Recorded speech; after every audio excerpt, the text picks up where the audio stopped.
নমস্কার বন্ধুরা, আজ আমি বানাবো কাঁকরোলের সবজি। আমি কাঁকরোলটাকে কেটে নিয়েছি ছোট ছোট করে। এবার কড়াইতে তেলটা গরম করে নিয়ে কাঁকরোল আর আলু আমি দিয়ে দেব। কাঁকরোল আর আলু নেড়ে চেড়ে নেব।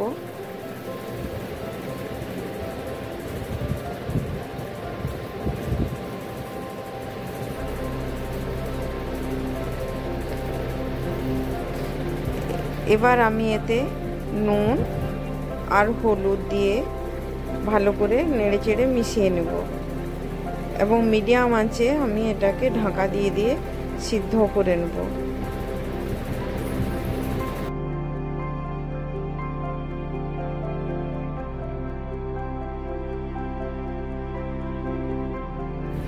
কাঁকরোলটা সিদ্ধ হয়েই এসছে।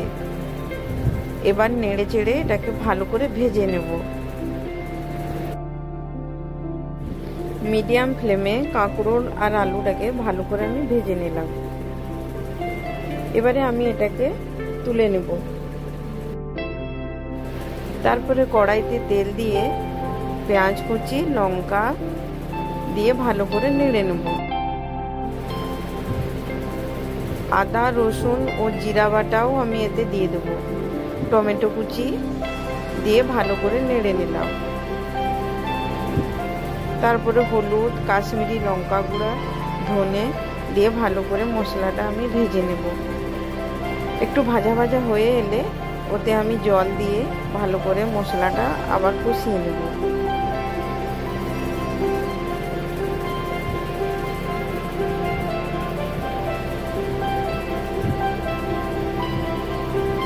পরিমাণ মতো একটু নুন দিয়ে নেব।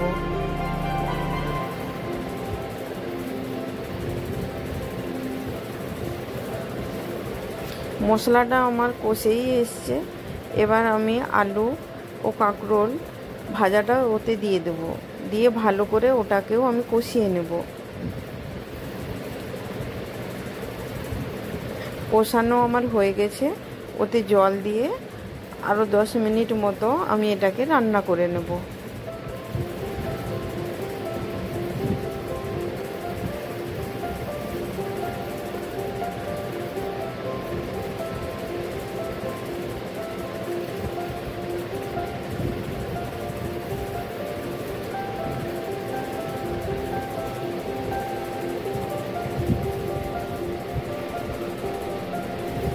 সবজিটা আমার হয়ে এসছে।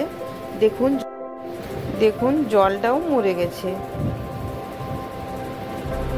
এবার আমি এটাকে নামিয়ে নেব।